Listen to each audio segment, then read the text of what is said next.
And if you think about it, if Ric Flair would have joined the York Foundation, his actual name would have been his real name of Richard Flair. And he was already dressed, right? He dressed in the nines already. So he would have been perfect. What's long for Arn? Like Arn, I guess it'd be Arnold Anderson. Arnold Anderson. Larry Zabisco would have been Zabisco. Leonard Zabisco. Lawrence. Bobby Eaton would have been. Yeah. Bobby Eaton would have been Robert Eaton. Ice Train would have been Iced Train.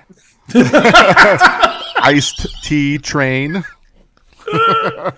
Oh no! I was trying to think this whole time of shorter names. Like I couldn't think of like. That was a poor effort. But I'm trying to think of other. Christopher Benoit. Oh, that's too much. Wow. What was that dude that Stephen Mongoloid McMichael?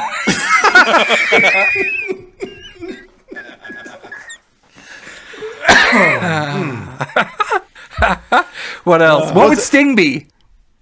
What was the rapper dude? What was the rapper of that time? Like Shit. PN News? Like, PN News. Be like Peter. PN Periodical. Periodical. Periodical news. There it is. There it is. You scored. Oh my god.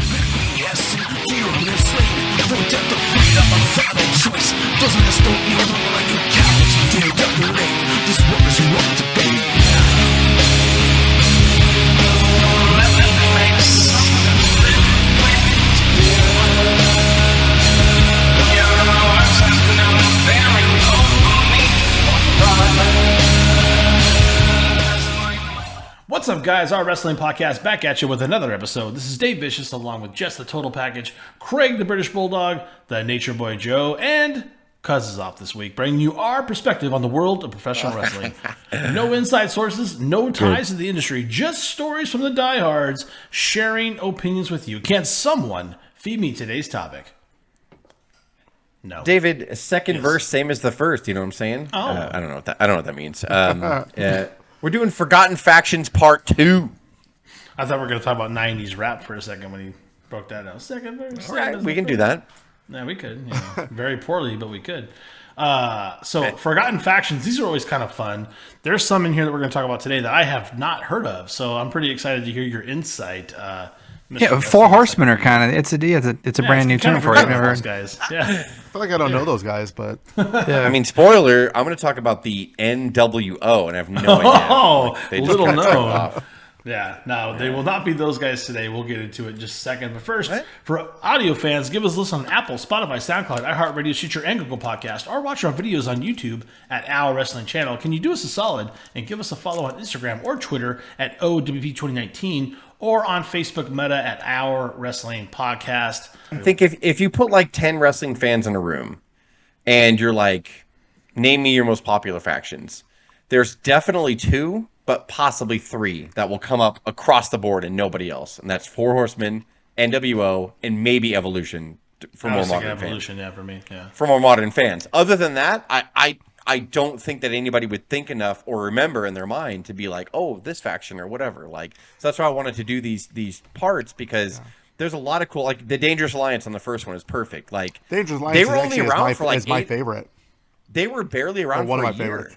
You know, and it's like, so it is easy for people to forget about them. But when we say who was in them, and, you know, we know the Dangerous Alliance as fans, we're like, fuck yeah. But like to the regular fan, they'd be like, what now? Like, yeah, Steve Austin was in a faction? Yeah, he was in a faction. Like, it's just kind of crazy, like, to think about it. Yeah.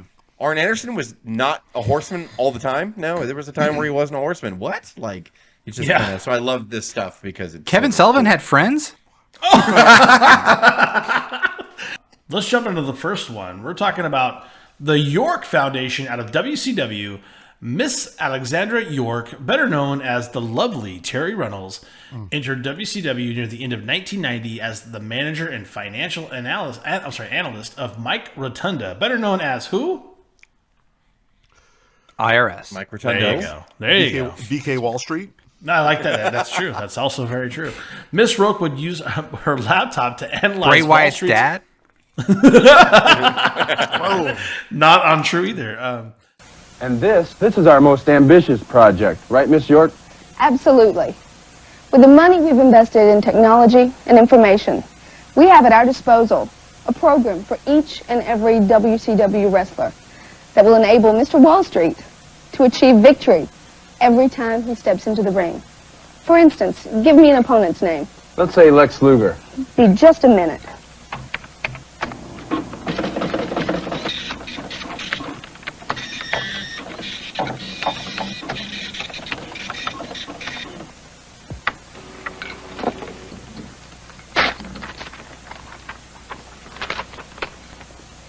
It's perfect, Miss York. Did you expect anything else? Miss York would use her laptop to analyze Wall Street's opponents and help them win matches. Rotundo left WCW and signed with the World Wrestling Federation. Dave, I'm just going to stop you right there and just say it's ridiculous knowing where technology went to look back at Alexandra York plugging away on a laptop or a big piece of metal to analyze the matches. It's so funny of where we've come from. Or Craig wasn't ahead of its time because Wi-Fi. Right. You could pull out anything right now. She was pulling. Same thing with Paulie Dangerously. You pull out his fucking cell phone in the middle of an arena like it's on Wi-Fi now, and just talk to people. He'd be talking to people, making deals all the time. He's like, sell, and like same thing with York. She's like, you just got taken down by 2 arm drags. Come here for a minute. Let me. I think to our conversation before the podcast pulling started, out, pulling do out a 5-7-12 on him. Like on a dot matrix, on a portable dot matrix printer. Hold on. I've got the everything coming up. Listen. See it? See the stat? Mm-hmm. Do it. I don't know why, but I see Joe as having a ton of that paper in his house somewhere. Alexandra York in specific, did she invent Wi-Fi? Is my fucking question, because she might have. Like, she definitely inspired it. If she didn't invent it, she inspired it. I think so. Yeah. She raised my tower, my 5G tower. She raised a lot of people's tower, I think. Sorry. She raised Dustin Rhodes's. Mike Rotundo left WCW and signed with the World Wrestling Federation, where he became a ruthless tax collector known as Erwin R. Shyster. We just talked about. But he didn't have goddamn Wi-Fi, Dave, is my point. Yeah, that's how they get you. I think what's funny about the York Foundation, though, is that I had no idea at the time. I never, until I read the notes, I never made the connection that Alexandra York and Terry Reynolds was the same person. Yeah. They look like, I don't remember them even looking that when she similar. came in as Marlena with Goldust. When she was Marlena, she had glasses on, she had her hair up in a bun. As Marlena, she had blonde hair, she had no glasses. So because she made her debut in '96 as Marlena. Yes. I don't recall. With blonde hair and the very... She looked completely That's a good point. I want to say that I was smart enough and I knew at the time, but you're absolutely right. Like, there's no way I knew at the time. There's no way.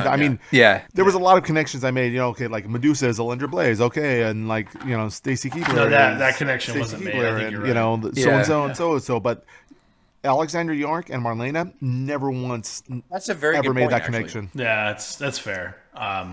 With no one to manage, Miss York started to scout WCW looking for her next project. During a match between Terry Taylor and Rick Morton, Miss York appeared at ringside, distracted Morton, and allowed Taylor to win the match.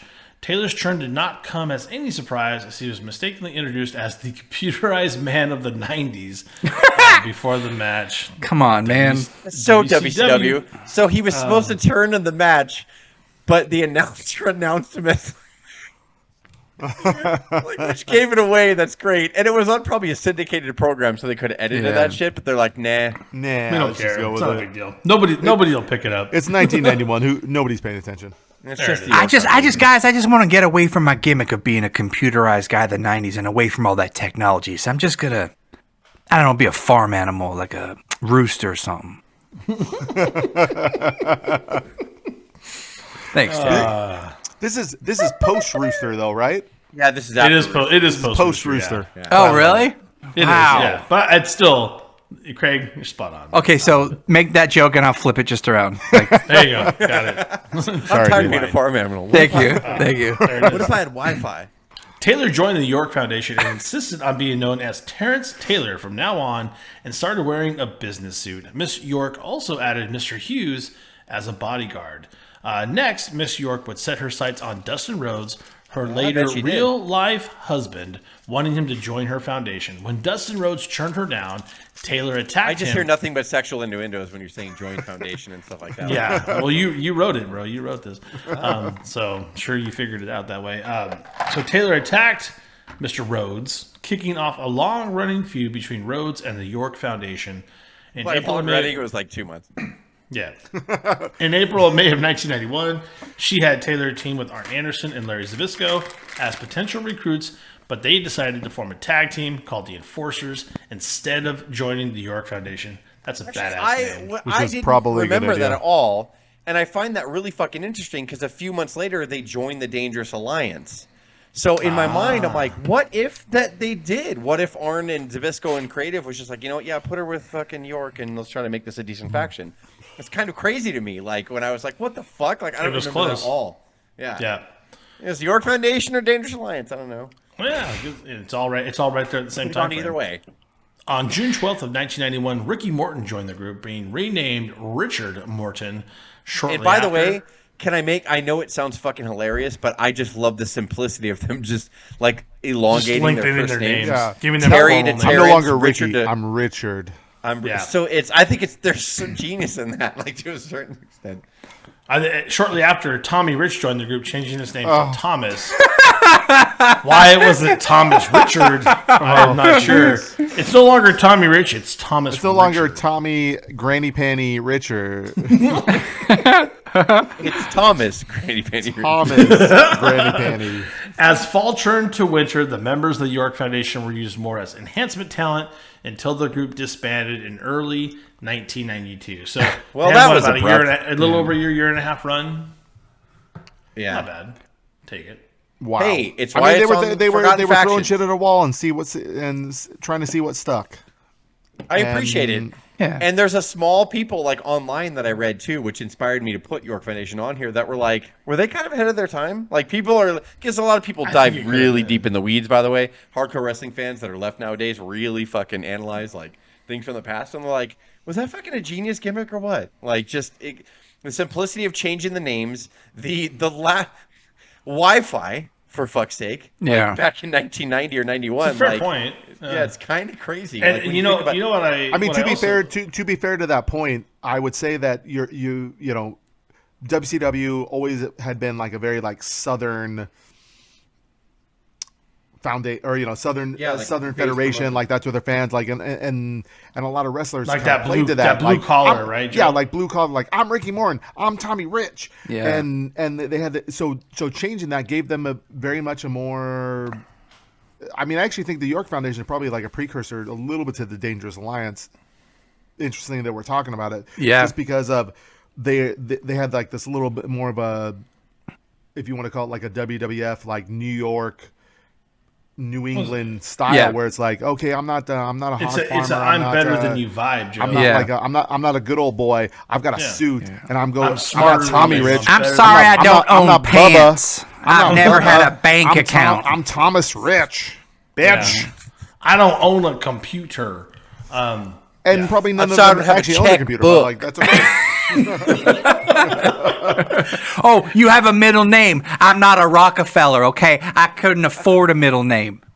Oh my goodness. Dude, we have a Let's couple. move We have a on couple. to We got more, the we got more. LWO, our Latino World Order. Rodney Piper. The LWO was formed in late 1998 after Eddie Guerrero's spat with WCW head Eric Bischoff, a real-life conflict that was turned into a storyline. The group was Apologize the- for not taking the word spat out, by the way. My fault. I like spat. They had a little don't know why I spat. did What that. was their spat? I mean, do you have any insight on that? Yeah, yes. So behind the Bischoff gets pissed about it today. So the rumor came out and got Like, into it's the not dirt a big sheets deal. that they were fighting, and then Bischoff threw a cup of coffee on Guerrero because they were fighting about Guerrero was pissed off he wasn't being used right. Was the coffee already cold though? I mean, that's really important. No, but it wasn't that. What happened was Bischoff said they were arguing. It was a legit Drinking my argument. cup of coffee. But he's like, I was so pissed at Guerrero, I took a cup of coffee that was on the table and I threw it against the wall. And Guerrero was in the room. That's all it was. So, but when people heard shit, it was like, oh my God, he threw a cup of coffee on Eddie Guerrero. So That's Eddie Guerrero telephone went at its out best, yeah. on live on Nitro, and Bischoff allowed him to do a skit where he took a cup of coffee and he poured it on himself. And he's like, there, Bischoff, I did it for you. And here, let me save you some time, Eric Bischoff. I'm throwing coffee on myself. As far as I'm concerned, Eric Bischoff, you can take this job and shove it up your you-know-what. Don't look at me. I obviously, we're not going to have a match at Gotti's bag, and we have never witnessed anything such as that in the history of this program. But like the ridiculous thing is like, think back in 1998, there was very few people. First of all, internet was in its like infancy stage. Yeah. To where like nobody really knew what happened and nobody knew that story. So it just kind of was like, it fell flat. However, he formed this group afterwards, which was kind of cool. Eddie Guerrero got his roots here, and you got to figure all the education that Eddie got here. Just being on Nitro, being featured on segments, allowing to be out there, hey, you have a 7-minute segment where you get cut a promo or whatever. And then they do this LWO thing, which is a play off the NWO, but it was just, again, WWF did the same thing with the whole gang warfare. We had the DOA, Los Boricuas, DX, and you had all this stuff like for a while. Like there was a period of wrestling where it was like 9 different factions. Let's make factions and gangs over and over again, like they did it. And so LWO was kind of like a forgotten thing. So read on, sorry. Yeah, no worries. The group was the idea of Jason Hervey, a friend of Bischoff. Which is insane. I didn't even know that. That's crazy. Yeah. That Jason Harvey who knew, right? That stable was originally supposed to revolve around Conan, but it was given to Guerrero after Conan joined the NWO Wolfpack, and also because Conan sucks. On October 5th of 1980, Viva la raza. Whoa, Viva la raza. Nosotros somos vatos locos forever. Conan sucks. On the October 5th, 1990 edition of WCW Monday Nitro, forming the LWO with several other Mexican wrestlers. The group consisted of almost every major Mexican wrestler on the WCW roster, including Psychosis, La Barca, Hector Garza, and Juventud Guerrera. Psychosis is always just, every time I see his name, I get excited. I don't know why. I love Psychosis. So I'm telling you this right now. I can't do nothing by myself. You can't do it by yourself or you. But we can do it together. United. La raza, man. I'm talking about what we are. We're Latino. I want you guys to join me, man. LWO. Latino World Order. Together we can do this. We can go against you. You want to be part of the clan? You want to be together? Put these on, boys, and follow me. Now, Eric Bischoff, I'm telling you one thing.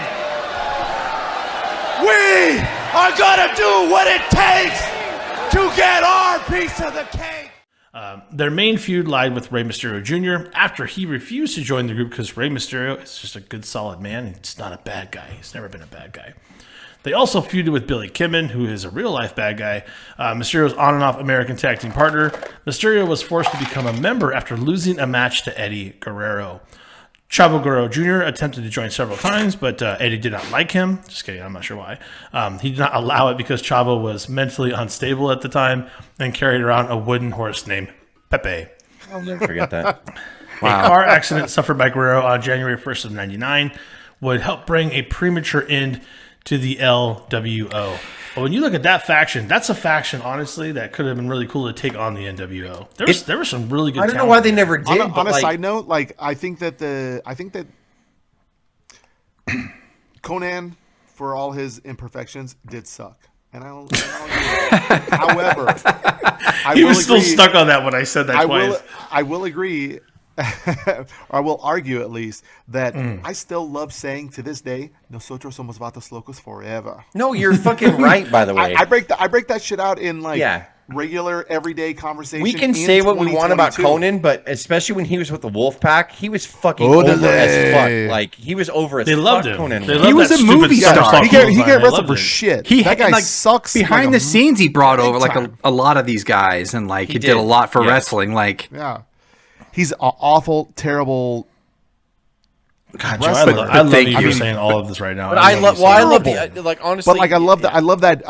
I love that image. I love that NWO thing that he did. I loved all those catchphrases. Yeah. And it would actually been cool if they had. I mean, I think it was better for Eddie in the long run to have led the LWO. But if they had given it to Conan with a little, because he was coming with a lot of momentum from From Mexico. From Mexico, and he brought all those guys with him. Like, if he does this with LWO Conan, I would say and Eddie doesn't honestly, do anything. Eddie doesn't get that experience. Like, I think it worked out perfect that he went with the NWO Conan because he made more sense there. And then Eddie got a chance to do this LWO thing, and you can say what you want. Oh, it's just a fucking watered down NWO. I'm gonna go off. I'm gonna go on the record real quick, and I'm gonna say everything that Conan did with the stereotype is cheap and lame. But that's wrestling, Dave. That's wrestling. I get it, but I don't like it. He sucks. Nikolai Volkov singing the Russian national anthem is cheap. Yeah. It's cheap. It's cheap and cagey as well. But here's what I'll say, Craig. You said Tom Brady. Nikolai's version of the Soviet national anthem. He's not the Tom Brady. He's not the Tom Brady of Mexican wrestling. He was more like, and this sounds really bad to say, he's more like the Hogan. I'm sorry, now Hogan's a better wrestler. No, he was. He was the Hulk Hogan of Mexico. But he's the Hulk Hogan of Mexico. I mean, that's really where it came from. You have to give that respect. But God, I'd say Hogan's a much better wrestler too. I concur. Just put that out there if you want to compare it. Awful. I don't know how the fuck did he dominate the LWO conversation. I don't know. I don't. You try doing a forward roll and jumping up and doing a clothesline. It's hard. Right. It's really hard. Do it tomorrow. Yeah, I'll put it on tape. I'll do it tomorrow. So, but summing all that up, actually, I'm glad that it was the way it happened because if Conan took over the LWO and then Eddie wouldn't have joined the Wolfpack, he would have got the shot. We have had Latino heat without this faction put together, right? I mean, the LWO, I think, is essentially a precursor to his family values, lie, cheat, and steal persona that he eventually developed. And it's a great gimmick, great creative. That I want that T-shirt of that image behind Jess. It was really cool when it came out. It was cool. Yeah. If I want to give Conan any defense at all, we are comparing him to Eddie Guerrero right now, which that's just mean. Which is not fair. And it cannibalized. It's true. It's mean to Eddie. I don't know if the cruiserweights were kind of still around at this, but it cannibalized most of the best cruiserweights, right? If they can't fight each other and all as part of the LWO. Like, what did they do with each other? This was kind of, it's funny you say that because 96, 97 was revered as like the best years for cruiserweights. But yeah, when they kind of quarantined them together in 1998, it got rough. And then they were also you still had Jericho, you still had Kidman, you still had a few other guys. You had Mysterio, too, but he was in this feud, with these guys. And a few of the Japanese guys, but yeah. You still have Benoit, you still have all those guys, right? I think. Who? Yeah. Yeah, they were all still there. Let's move on to one that's I don't know. It is odd. It is the Oddities in the WWF. This one, I don't really understand it. I think people on this podcast maybe have a little bit more fondness than I do of it, but I was kind of not around for it. The Jackal formed the group of the Oddities in May of 1998 and called them the Parade of Human Oddities after the Truth Commission had been disbanded. The group consisted of a freak show of wrestlers, including a masked Golga, whose mask was supposed to hide the bone growth disorder, yet to make him look deformed, who was played by John Tenta. Okay. The deranged Luna Vachon, and I think she's really crazy in real life, just, my opinion. The towering Kurgan, who I'm now realizing that Craig took his name from for his wrestling. No, I didn't. Really? No, Kurgan is Highlander. From right? Highlander. Yeah, Highlander. So we can argue, Craig, that Craig's they stole this from you, didn't predates they? this by at least 3 years. Yeah, so Craig, this was stolen from you. Yes. I think there's copyright infringement. We have videotape. I think you can go back to Vince and that's why I'm doing this episode correct. And honestly, that's actually fucking brilliant. We'll be getting royalties and shit, dude. The fact that you would think that if I had a gimmick in high school of a backyard wrestler, I would steal it from that dude is my name. Isn't it even spelled the exact same way, though? No, I think it had two R's in it. Different. I thought you spelled it with 2 R's. My bad. You're right, Craig. Dave, we're going to let you go. Yeah, we're gonna have to shut this down right now. But he did stand at 7 feet tall, and then the even larger Giant Silva was part of this faction. On the May 25th, 1998 episode of Monday Night Raw, the stable appeared in a segment with Howard Stern, his show, regulars Hank the Angry Drunken Dwarf, and Crackhead Bob. I am not making this up.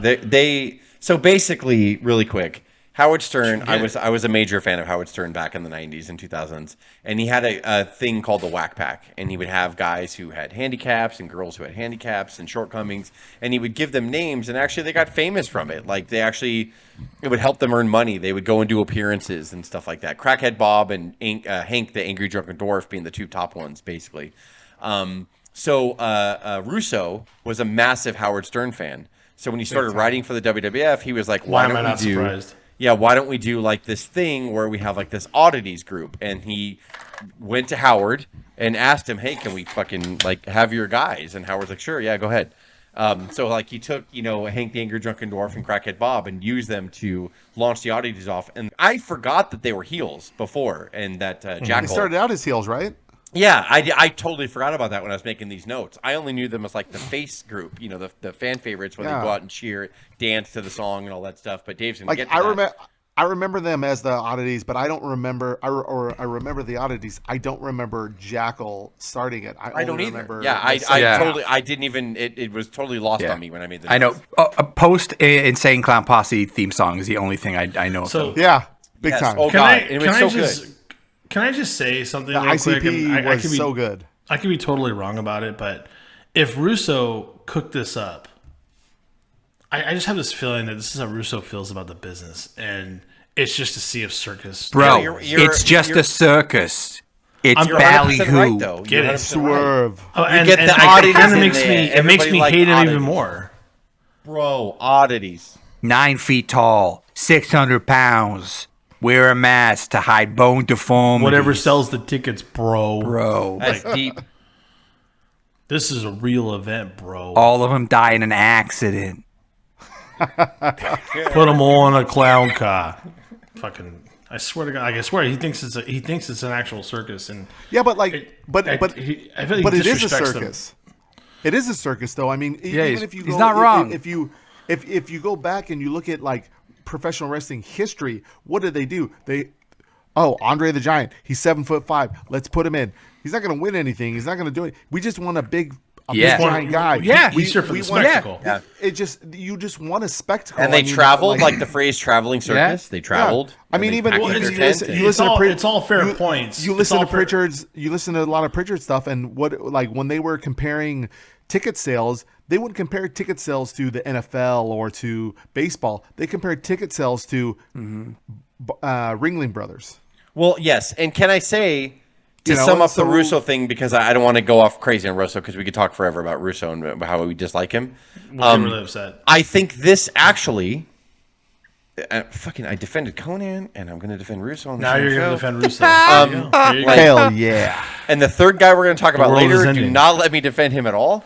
So this, I think, is perfect. Like Russo's point, like if you're trying to find a value for Russo, it was this. It's a lower mid-card faction that he puts his ideas into. He got inspired by Howard Stern's Whack Pack. Okay, great. And the Oddities, we're going to talk about it. They were fine for what they were and the way they were used. Hiding under that shirt. The following tag team contest is scheduled for one fall with a 20-minute time limit.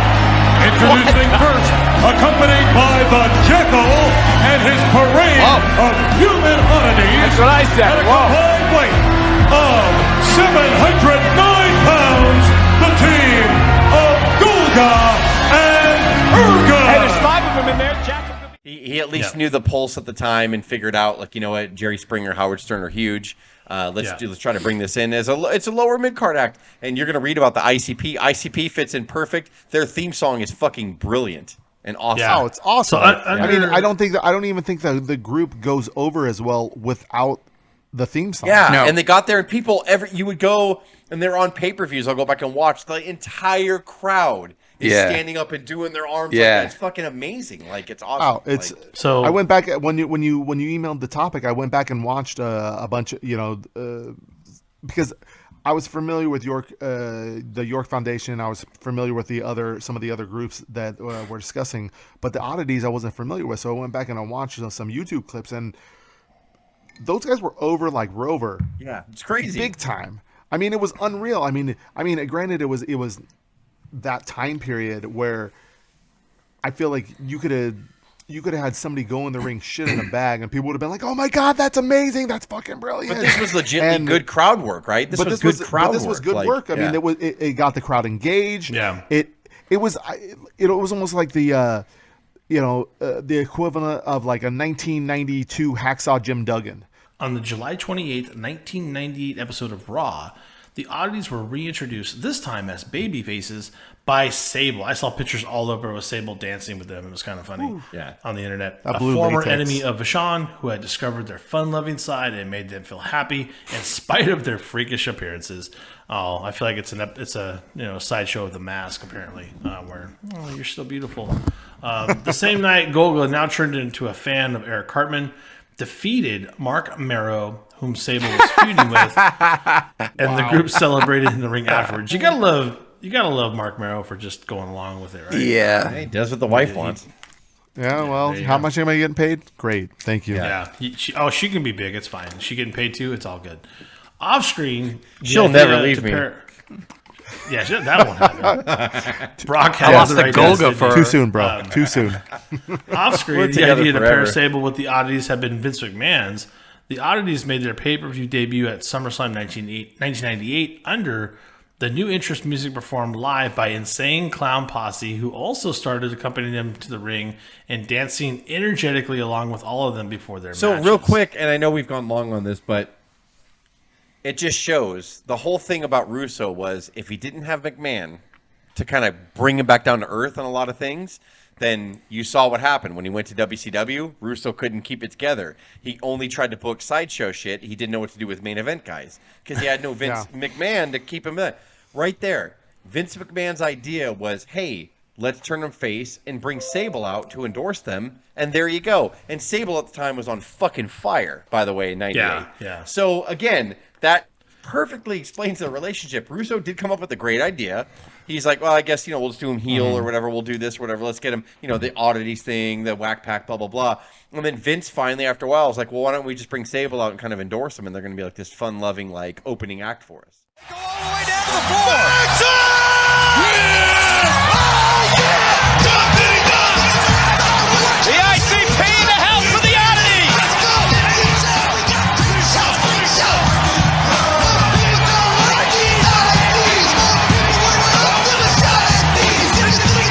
Hey, just sit down. Quit waving your hands around. I'm standing up for the music, but I'm waving arms because somebody just hit me in the back of the head with a cup of ice. ICP making their in-ring debut tomorrow night on Raw, but if you're dancing like this now, what are you going to do when the crew takes the stage? And, that's what Vince did. That's what McMahon did for Russo. And when Russo goes anywhere else, he's terrible because he doesn't. Yeah. He only books oddities. He only does oddity kind of storylines. And then he was something like that. He was Vic Venom. He wrote an article as a guy named Vic Venom in the WWF magazine, right. and he was a heel writer in the magazine. So he always talked and praised the heels. And then finally Vince put him on creative after a while because he kept bothering Vince over and over again about you need to change your thing, you need to flare, you need to hair, and he do all that stuff. And then so finally Vince said, fine, fuck. And then so he had... do it, I don't care. He would just throw a bunch of shit against the wall, which Vince loves. Well, and Vince would curb him and tame him and calm him down. Sure. So Russo did have a point. He did have a spot. I'm not saying he didn't. But Vince Russo is not nearly as good as he thinks he is. And he's not Well, Pritchard talks about it too, that at some point, like him and Jim Ross and Jim Cornette got pulled they had too much going on. Jim Cornette was old school 70s and 80s. Yeah, Jim Cornette hates him. No, but of course, but I think Pritchard tells a story about at some point Jim Ross, Cornette, and himself were having to do so much stuff that there was a huge gap on creative, and he was helping out with it. And they're just just let Russo write. Yeah, just give him a little bit more responsibility, and basically that was it. Well, we're not gonna get into the spot. We're gonna rewind a little bit. We're gonna get into the Varsity Club with the NWA. That Varsity Club formed in the NWA's Jim Crockett Promotions. I instantly regret putting them last right now because we had such juicy conversation with the Oddities and Jess, this is gonna be so PG with the Varsity Club. Jess, we can edit that. We just move it. We're gonna end with Jess defending Kevin Sullivan in about 35 seconds. No, I don't think there's going to be no defense of Kevin Sullivan. Nope. No defense. Seriously, just move him. The Varsity Club formed in the NWA's Jim Crockett Promotions by Kevin Sullivan after he recruited Rick Steiner, who was University of Michigan's and Syracuse What University's Kevin Sullivan did, if you really think about it, was put together... Let me defend Sullivan for a second here. No.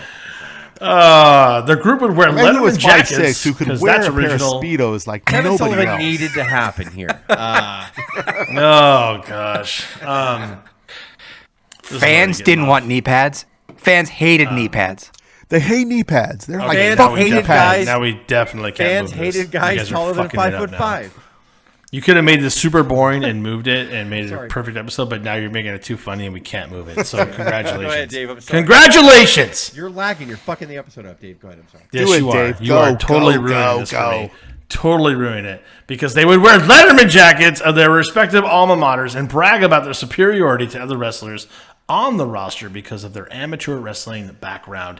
In Rotunda and Steiner's case, their claims were legitimate as they both wrestled in college, while Sullivan's claims were more of a matter of kayfabe. Because, Jess, what?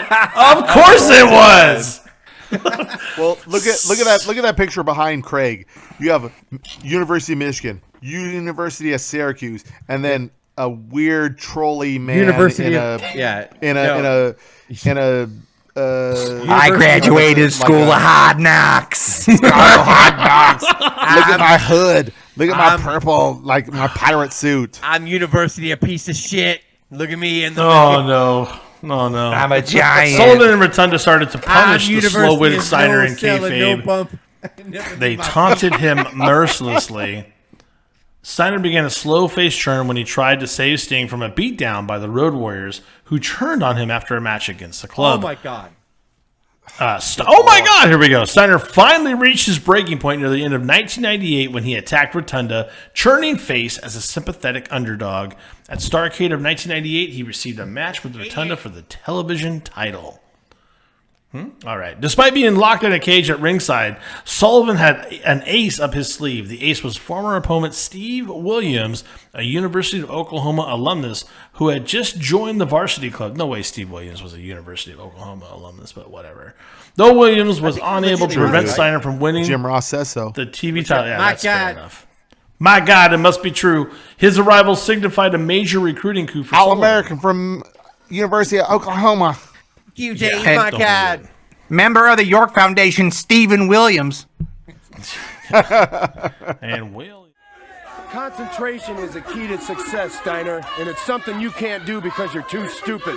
Real soon, I'm going to get a chance to get my belt back, and I'll promise you this. I will. I'll beat you, and I'll get the title back, pal. Legion of Doom, what's that mean to you? Look at my eyes. You see any fear? You see any fear in dark to death's eyes?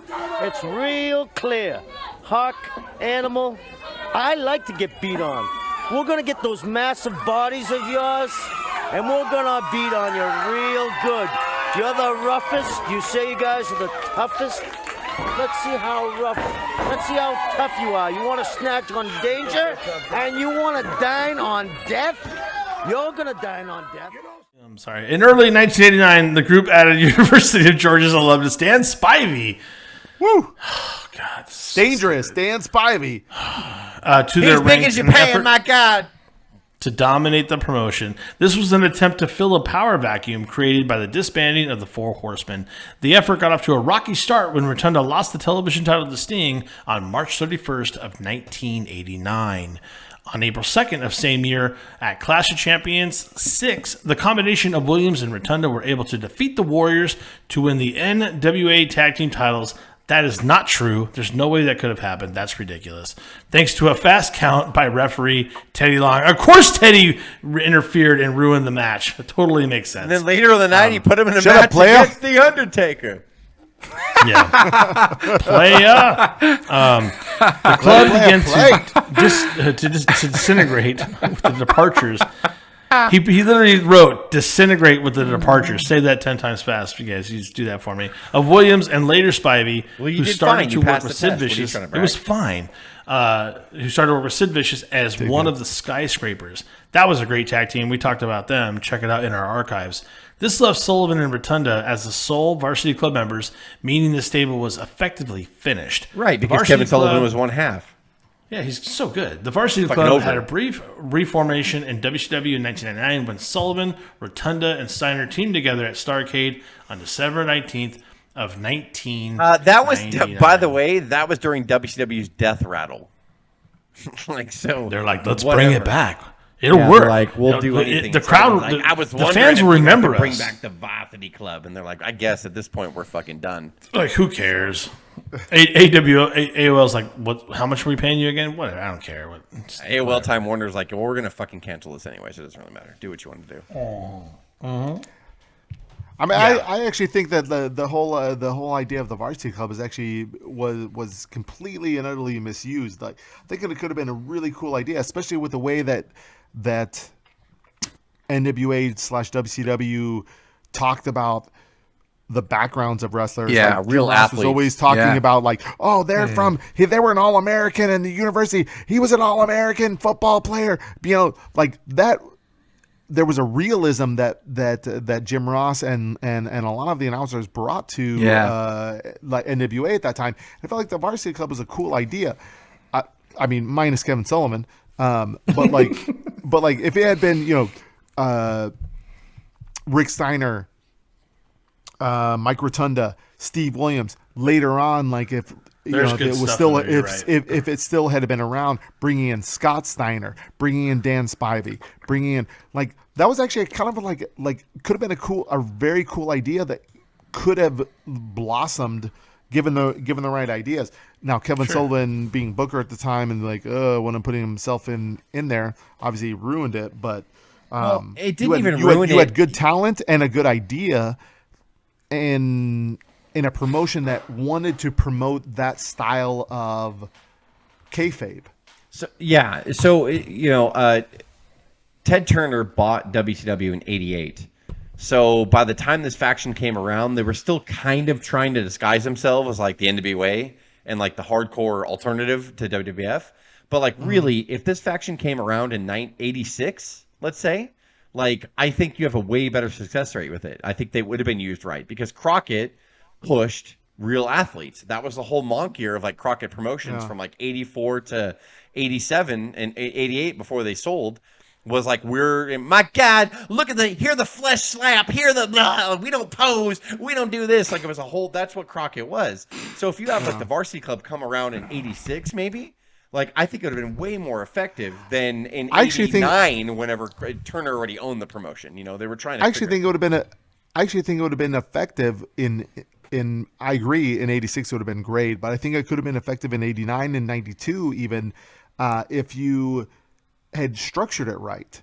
Yeah. Well, we're talking about if Kevin Sullivan, I'm going to put all of the 100% blame on Kevin Sullivan. If Kevin Sullivan is not the taskmaster or whatever, if you actually have like a legitimate manager in place, you actually can put together. I mean, I don't know if I could have seen them with a world champion in the ranks, but you could have easily given them the TV title, the US title, and the tag team titles, and made sense, and actually gave them a little bit of like strength and like momentum. In the WWF in 1997, they tried to turn Jim Ross heel, or 96. Sorry, excuse me, 96. Remember when he brought the fake Diesel and fake Ramon or whatever? Like, oh yeah. Back here, like when you really think on fantasy booking at this point, the best manager that they could have had was Jim Ross. Jim Ross is always like, my God, this big athlete, this big motherfucker, like, and he was always like in on it. Yeah. So it's so you can funny. argue that he was. Mm-hmm. He is an All-American. He will take down any. I mean, yeah. So it's so funny that they tried to turn Jim Ross heel later, but really they should have turned him heel in '89, like and had him manage the fucking Varsity Club. Yeah. Yeah. My God, look at this athlete, Kevin always Sullivan. Big on his universities. He's so Sullivan-y, and he's got knee pads. Sarasota State University. He's so strong. He doesn't need knee pads. He doesn't need protection on his knees like all these other people that are trying to protect themselves. He goes out first, wrestles 98 pounds. The only problem is 4'1" Jim Ross has to believe it. And he's every time we talk about all the other guys, he's like, look at all these awards that Steiner won. Look at these awards Williams won. And look at Sullivan. And Sullivan he's wearing 4'1". He's got hair. And let me tell you. For now. He's got hair for now. He's got boots. He wears boots. He likes the devil, but we're not going to talk about that. For audio fans, give us a listen. Apple, Spotify, SoundCloud, iHeartRadio, Stitcher, and Google Podcasts. Or watch our videos on YouTube at Our Wrestling Channel. He's from Florida. Can you do us a solid and give us a follow on Instagram or Twitter at O.W.P 2019 or on Facebook Meta at Our Wrestling He's Podcast. 4'6". My God, what a Dave, tan! Jess, Craig, and Joe, we're signing off. Golden brown. He never Have a takes good a one. bump. Long golden hair. Bye.